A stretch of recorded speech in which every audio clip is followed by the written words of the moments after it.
So I remember when it was time to figure out where to send my kids to school, we actually toured many schools in the area, public schools and private schools. And when we came here, you immediately got a sense that people would know your child, would be invested in your child, and it is a small community, but it's very nurturing.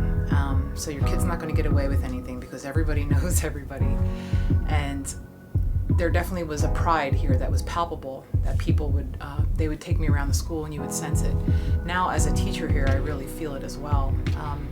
I know every single kid by name and I know what's going on with them. And to think that you're going to send your child to an educational environment where that's a reality and they're not going to fall by the wayside, that's pretty amazing. So there is a scale here where, the class sizes are very manageable, and we have classrooms that back in the day probably accommodated twice as many students, and I'm not so sure that was a good thing. Today we're encouraging kids, when they come to my computer class, I don't want them to sit down. Stand up, use the mouse the way you need to, move your body, engage in the space that you're learning in. It's less about, sit down, shut up, be quiet, and it's more about being an active participant in your education. So my training is officially and professionally as an architect. I still work as an architect. And there's a lot of things we could talk about. This block is beautiful. We have these beautiful buildings on it that are historic, that are not only part of our school's history, but part of this neighborhood's history. Exclamation points or interjection points in the fabric of this neighborhood. And if you don't have these types of buildings, these grander scale buildings, the neighborhood becomes kind of homogeneous.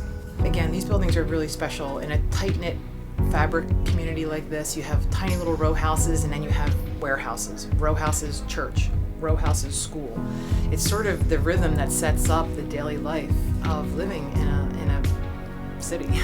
First of all, I'm blown away by the quality of instruction that happens here. We have teachers that are so invested in the kids, and I hate to use this word, but there's sort of a sweetness about this school. And I think the world could use a little bit more sweetness. There's pride, there's sweetness, there's attention to your kid, which is just something, and I can say that I have kids in the public school realm as well. So here's the thing, you can educate kids and give them all the tools they need in terms of technology and make them the best navigators of, any sort of online platform. And we focus a lot in my class about cross-curricular platforms, having multiple windows open and doing different things. But if you're teaching all of these tools and there's no moral base at the center of it, I'm not sure where these kids are going to go. So we want to ground them in human values of cooperation, understanding, forgiveness, just human compassion, and having them be connected to each other. And then once they do gain proficiency in all these technology tools that some of them don't even exist yet, once you give them that moral basis, they can go anywhere, and they'll go places, again, from a basis of love and understanding and compassion that, quite frankly, I don't know if those words are used in other educational settings. Not only are they used here, but they're lived here.